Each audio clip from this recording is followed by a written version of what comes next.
Hello students, tense जो अभी तक आप पढ़ रहे थे, अभी पहला वीडियो आपने देखा प्रेजेंट इंडेफिनिट टेंस का। उसी क्रम में दूसरा आपका है present continuous tense. Present continuous tense जानते हैं, पहचान उसकी रहा है, रही है, रहे हैं आदि शब्द आते हैं। हेल्पिंग वर्ब एम, इज और आर। एम का यूज आई के साथ, इज का यूज ही, सी, इट और सिंगुलर के साथ। आर का यूज हम करते हैं यू, वी, दे और प्लूरल के साथ। वर्ब जो हमारी होती है फर्स्ट फॉर्म प्लस आईएनजी होती है, और जो स्ट्रक्चर हमारे होते हैं वो कुछ इस तरह होते हैं। जो आपका पॉजिटिव सेंटेंस होगा उसका subject plus is am are plus verb ING plus object plus complement. Negative का subject is am are not, verb ING form, object और कॉम्प्लीमेंट।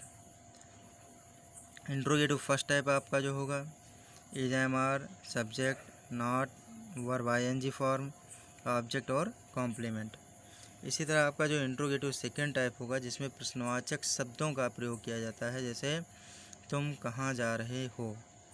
तो जो where, which, when, how, who, whom ये सब word आते हैं, उन वाले सेंटेंस में सबसे पहले क्वेश्चन वर्ड, फिर is am are helping verb, फिर सब्जेक्ट, फिर not, verb ING form, object और कॉम्प्लीमेंट या अदर वर्ड्स जो भी आपके हों वो लिखने के बाद आप क्वेश्चन मार्क लगा देते हैं।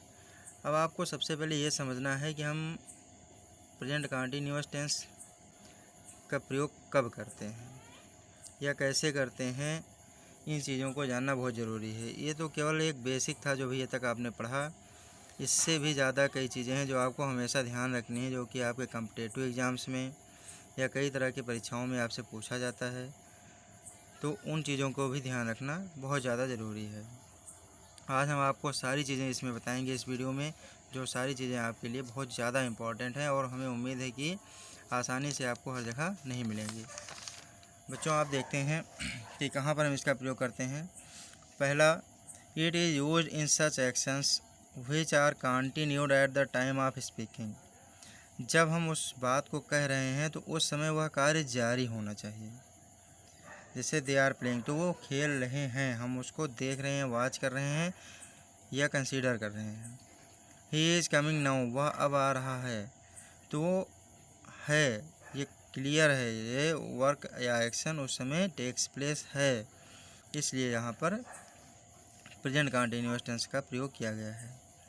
कुछ words now, at present, at the moment, this morning, this evening, currently etcetera time showing words are used in present continuous tense. ये सारे वर्ड्स या इस तरह के जो भी शब्द हैं वो केवल प्रेजेंट कंटिन्यूअस टेंस में ही यूज किए जाते हैं। जैसे सी इज़ निटिंग दिस मॉर्निंग, वह इस सुबह बुन रही है। निटिंग माने होता है स्वेटर बुनना, स्वेटर बुन रही है। तो इसी तरह she is reading at that moment, इस तरह के सेंटेंस आपको प्रेजेंट कंटिन्यूअस टेंस में मिलेंगे। इसी तरह नेक्स्ट रूल आपका, used in fixed program and plan of nearest future. जो आपके प्रेजेंट कंटिन्यूअस टेंस यूज होते हैं कहाँ पर होते हैं, फिक्स्ड प्रोग्राम एंड प्लान जो आपके नियरेस्ट फ्यूचर के हों। जैसे सी इज़ सिंगिंग दिस इवनिंग, वह इस शाम को गाना गाने वाली है, तो वहाँ पर भी हम प्रेजेंट कंटिन्यूअस टेंस का प्रयोग करते हैं। है तो फ्यूचर का, लेकिन जो फिक्स्ड है, प्री प्लान्ड है, वहाँ पर हम प्रेजेंट कंटिन्यूअस टेंस कंसीडर करते हैं। ये सारी चीज़ें आपकी बुक्स में कम मिलेंगी या अभी आपके सिलेबस में नहीं होंगी, लेकिन कॉम्पिटिटिव एग्ज़ाम्स में आपको पूछी जा सकती हैं। इसी तरह आपका next rule, to express intention माने इरादा, लाइक्लीहुड या संभावनाएं, and also show future time feeling, या फिर भविष्य की संभावनाओं को या इच्छाओं को व्यक्त करने वाले वाक्य जो होंगे उनका भी हम इसी टेंस में प्रयोग करेंगे। जैसे he is going to meet his friend, ये श्योर है, वह इरादा प्रकट कर रहा है, वह अपना फर्म डिटर्मिनेशन दे रहा है कि वह अपने मित्र से मिलने वाला है, मिलने जा रहा है। तो यहाँ पर भी हमने प्रयोग किया है प्रेजेंट कंटिन्यूअस टेंस। इसी तरह दूसरा आपका एग्जाम्पल है you are going to die. यहाँ पर भी लाइक्लीहुड यूज हुआ है, यहाँ पर भी हमने प्रेजेंट कंटिन्यूअस टेंस का प्रयोग कर दिया। इसी तरह हमारा अगला rule, there are some verbs which are not used in present continuous tense. ये आपका कंपटीशन में बहुत ज़्यादा पूछा जाएगा। देयर आर सम वर्ब्स, कुछ ऐसी क्रियाएं हैं जो इनका के प्रयोग हम प्रेजेंट कंटिन्यूअस टेंस में नहीं करेंगे। हाँ, अगर करेंगे तो अलग संदर्भ में करेंगे, इन अदर कंटेक्स्ट। कैसे या कौन कौन सी हैं, पहले ये हम जानते हैं। Those verbs are see, hear, smell, notice, recognise, taste, appear, seem, look, love, hate, abhor, despise, detest, like, dislike, hope, doubt, admit, accept, refuse, deny, prefer, regard, satisfy, want, wish, desire, intend, please, displease, mean, suppose, think, imagine, presuppose, recall, recollect, remember, forget, believe, know, trust, own. Own माने होता है रखना या अधिकार प्रकट करना। Possess, have, belong to, keep, consist of, contain, comprise, include, involve, equal, cost, deserve, depend, fit, owe, lack, require, need, assemble, dare, sound, etc. इस तरह कुछ वर्ब्स हैं जो लिखी गई हैं, वो उतनी हैं जो इनका कि आप यूज किया करते हैं, या जो अधिकतर हमें वर्ब्स अपने एग्जाम्पल्स में या अपने सेंटेंस में मिल जाती हैं, उनको हमने लिख दिया है। बाकी और भी हैं जिनका कि यूज हम प्रेजेंट कंटिन्यूअस टेंस में नहीं करते हैं। जैसे सी इज़ ओनिंग अ स्कूटर, तो ये गलत है, होना चाहिए सी ओन्स अ स्कूटर, तब वो सेंटेंस सही होगा। और भी अलग एग्जाम्पल हो जाएंगे, ज़्यादा हो जाते हैं, इसलिए जो है बाकी एग्जाम्पल आप बना के उनको देख सकते हैं। इन्हीं में if feel is used before adjective या फिर फॉर टच या examine, then it will be used in present continuous tense. यदि हमने फील का प्रयोग महसूस करने के अलावा एडजेक्टिव के से पहले या टच के संदर्भ में या परीक्षण के संदर्भ में किया है, तब हम उसको प्रेजेंट कंटिन्यूअस टेंस की तरह प्रयोग कर सकते हैं। जैसे आई एम फीलिंग बेटर, अब बेटर से पहले फीलिंग का प्रयोग कर दिया गया एडजेक्टिव से पहले, इसलिए यहाँ पर फीलिंग का हम यूज कर सकते हैं। क्योंकि इसके पहले भी हमने आपसे बताया फील का प्रयोग नहीं कर सकते हैं, लेकिन कुछ कंडीशंस होती हैं जहाँ पर हम उनको करेंगे। इन्हीं के कारण इनका यूज कॉम्पिटिटिव एग्जाम्स में ज़्यादा होता है। Next, the doctor was feeling his pulse लिखा है, पल्स होना है यहाँ पर। डॉक्टर उसकी पल्स चेक कर रहा है, तो जो पल्स होती है उसको चेक कर रहा है। तो पल्स या नब्ज टटोलना जो होता है वो एग्जामाइन के अंतर्गत आता है, इसलिए यहाँ पर हमने फीलिंग का प्रयोग कर दिया है। इसी तरह सी और hear also used in present continuous tense with different meaning, अलग अर्थ के साथ। अगर वही अर्थ इनका हम देखें, हियर माने सुनना, सी माने देखना, तो इनका प्रयोग प्रेजेंट कंटिन्यूअस में टेंस में नहीं होगा। जैसे आई एम सीइंग तो गलत है, आई एम हेयरिंग तो गलत है। कैसे सही है? He is seeing me today, वह मुझसे आज मिल रहा है। मिलने के संदर्भ में अगर हमने सी वर्ड को यूज किया है तब तो हमारा सही होगा सेंटेंस, या वह देखने के संदर्भ में है तो वो सेंटेंस हमारा गलत हो जाएगा। इसी तरह द जज इज हेयरिंग द केस या मामला जो सुना जा रहा है जज के द्वारा, अगर इसका हमने प्रयोग किया है हियरिंग के लिए, सुनवाई करने के संदर्भ में, तब यहाँ पर हमने प्रयोग कर दिया तो सही है। अगर भाई मैंने ऐसे लिखा आई एम हेयरिंग यू, मैं तुम्हें सुन रहा हूँ, तो गलत हो जाएगा, वहाँ पर इसका प्रयोग नहीं होना चाहिए। आई हेयर यू, मैं तुम्हें सुनता हूँ, ये सही होगा। बाकी आई एम हेयरिंग यू गलत हो जाएगा। हेयरिंग का यूज सुनवाई करने के संदर्भ में करेंगे तब तो वो सेंटेंस हमारा सही हो जाएगा। इसी तरह इनको आप पढ़ेंगे और कायदे से याद कर लेंगे। जो वर्ड्स आपको बताए गए हैं स्पेशल, इनको लिख भी लेंगे बच्चों।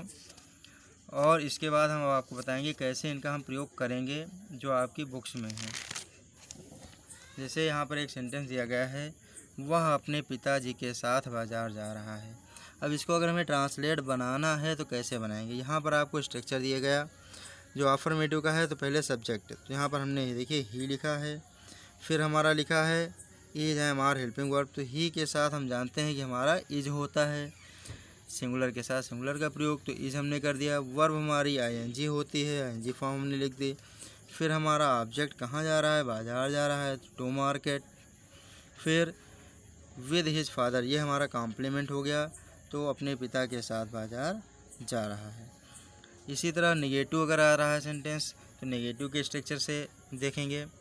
नेगेटिव में स्ट्रक्चर आपका ऐसे लिखा है, he is going, subject plus is am are plus not, तो उसी तरह हमने प्रयोग किया। सब्जेक्ट ही हमारा हो जाएगा, हेल्पिंग वर्ब इज हो जाएगी, नॉट यूज़ कर दिया, वर्ब आईएनजी फॉर्म तो गोइंग कर दिया गया। फिर ऑब्जेक्ट टू मार्केट और complement with his father. Next interrogative first type अगर हम बना रहे हैं तो हेल्पिंग वर्ब पहले होनी है, तो हमने पहले लिख दी इज। फिर सब्जेक्ट ही, फिर नॉट अगर सेंटेंस में नहीं है तो नहीं करेंगे, है तो लिख देंगे। फिर वर्ब आईएनजी फॉर्म गोइंग हो गया, ऑब्जेक्ट टू मार्केट, और फिर कॉम्प्लीमेंट हमारा विद हिज फादर हो जाएगा। इसी तरह हमारा नेक्स्ट मैं क्वेश्चन वर्ड वाला फोर्थ, तो उसको अगर हम बनाएंगे तो पहले क्वेश्चन वर्ड लिखेंगे, तो भाई हो गया हमारा। फिर helping verb is am are में से इज ही के साथ इज होता है, तो इज हमने लिख दिया। फिर सब्जेक्ट हमारा ही, वर्ब आईएनजी फॉर्म अगर नॉट है तो उससे पहले लिख देंगे, नहीं है तो verb ING form going, to market हमारा ऑब्जेक्ट और विद हिज फादर कॉम्प्लीमेंट। अब अगले सब्जेक्ट के साथ हम यूज करेंगे प्रोनाउन के साथ, तो मैं आज तुम्हें पत्र लिख रहा हूँ। तब I am writing a letter to you today. I am, क्योंकि आई के साथ अभी आपने पढ़ा है आई एम का प्रयोग किया जाता है, इसलिए आई के साथ I am, writing verb ING form, a letter to you today. फिर I am not writing a letter to you today, मैं तुम्हें आज पत्र नहीं लिख रहा हूँ। फिर अगर सेंटेंस है क्या मैं आज तुम्हें पत्र लिख रहा हूँ, तो हेल्पिंग वर्ब आगे आ जाएगी हमारी, हो जाएगा am I writing a letter to you today. इसी तरह अगर क्वेश्चन वर्ड वाला है कि क्या मैं आज तुम्हें पत्र कब लिख रहा हूँ, अगर टाइम पूछ लिया जाए तो when I am I writing a letter to you today. बच्चों आप इन स्ट्रक्चर्स को अगर याद कर लें, समझ लें, याद नहीं करना है, केवल आपको बार बार सेंटेंस बनाने हैं। जितने आप सेंटेंस बनाएंगे उतना ज़्यादा आपका स्ट्रक्चर माइंड में स्ट्रांग होता चला जाएगा, अपने आप याद हो जाएगा और आपसे सेंटेंस बनते रहेंगे। इसी तरह एक इसमें और यूज देख सकते हैं, जैसे यहाँ पे लिखा है I am writing a letter to you today. अगर ये हम दो ऑब्जेक्ट हैं, अ लेटर एक टू यू, अगर हम यू पहले ले आए, I am writing you a letter, मैं तुम्हें एक पत्र लिख रहा हूँ, तो यू अगर हम आगे ले आएंगे तो जो हमारा प्रीपोजिशन है वो हट जाएगा। ये एक रूल है, इसको याद रखिए। अगर हमने लिविंग ऑब्जेक्ट बाद में रखा तो हमारा टू लगेगा, पहले रखा अगर तो नहीं लगेगा। इसी तरह आप सेंटेंस बनाएंगे, जो आपके एग्जाम्पल या कुछ क्वेश्चन दिए जाएंगे उनको आप इसी तरह बनाएंगे, हर एक सेंटेंस के 4 बनाएंगे तो आपकी समझ में ज़्यादा आएगा। बाकी इनको आप पढ़ते रहिए। अगर आपको कहीं कोई दिक्कत आ रही है तो आप हमसे ज़रूर बताइए, और बाकी पीछे जो वर्ब्स या रूल्स बताए गए हैं उनको आप लर्न करेंगे। बाकी हमें पूरी उम्मीद है कि आपका ये टेंस क्लियर हो जाएगा। बच्चों जो आपका समय विद्यालय इसमें बंद चल रहा है कोविड-19 एपिडेमिक की वजह से, आप सारे लोग इस समय का अच्छा से उपयोग करिए और अपने जो कार्य हैं उनको पूरी तरह से निष्ठा से करते रहिए, ताकि पढ़ाई में आपका कोई भी नुकसान ना हो। Okay students, thank you.